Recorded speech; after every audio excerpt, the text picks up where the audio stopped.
பருகும் பாலில் கலப்படம் இருக்கிறதா இல்லையா என்பதை நுகர்வோரே கண்டறிந்து கொள்ளும் வகையில் மதுரை மாவட்டத்தில் மட்டும் சிறப்பு ஏற்பாடு ஒன்று செய்யப்பட்டிருக்கிறது. பாலின் தரத்தை பொதுமக்கள் நேரடியாக பரிசோதித்து அறிந்து கொள்ளும் இலவச முகாம் மதுரையில் தொடங்கியுள்ளது. இதற்கான இயந்திரத்தை தமிழ்நாடு உணவு பாதுகாப்பு மற்றும் மருத்துவ நிர்வாகத்துறை வழங்கியிருக்கிறது.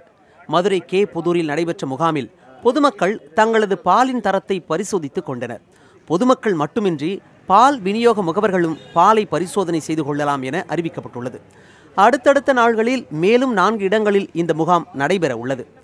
12/6 மேலூர் தாலுக்காவில் வச்சிருக்கிறோம், 14/6 வாடிப்பட்டி தாலுக்காவில் வச்சிருக்கிறோம், 16/6 திருமங்கலம் தாலுக்கா, 19/6 உசிலம்பட்டி தாலுக்கா. மதுரை மாவட்டத்தில் பல இடங்கள் இது வச்சிருக்கிறோம். ஒரு ஆஸ்பெக்ட் வந்து விழிப்புணர்வு, ரெண்டாவது வந்து மக்கள் தங்களுடைய ப்ராடக்ட் செக் பண்ணுறதுக்கு ஒரு நல்ல வாய்ப்பு.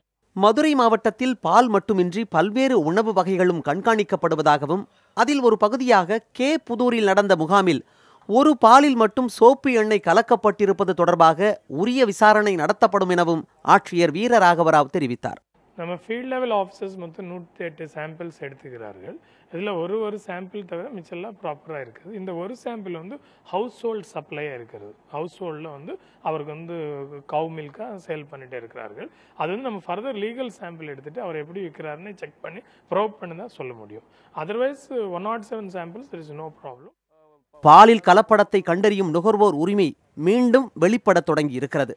இது மதுரையில் மட்டும் என நின்று விடாமல் நிரந்தரமாக மக்கள் தங்களது அனைத்து உணவு வகைகளையும் பரிசோதனை செய்து கொள்ளும் முகாம்களை தமிழக அரசு ஆங்காங்கே தொடங்க வேண்டும் என்ற கோரிக்கையும் எழுந்துள்ளது. புதிய தலைமுறைக்காக செய்தியாளர் ஹரிகிருஷ்ணன்.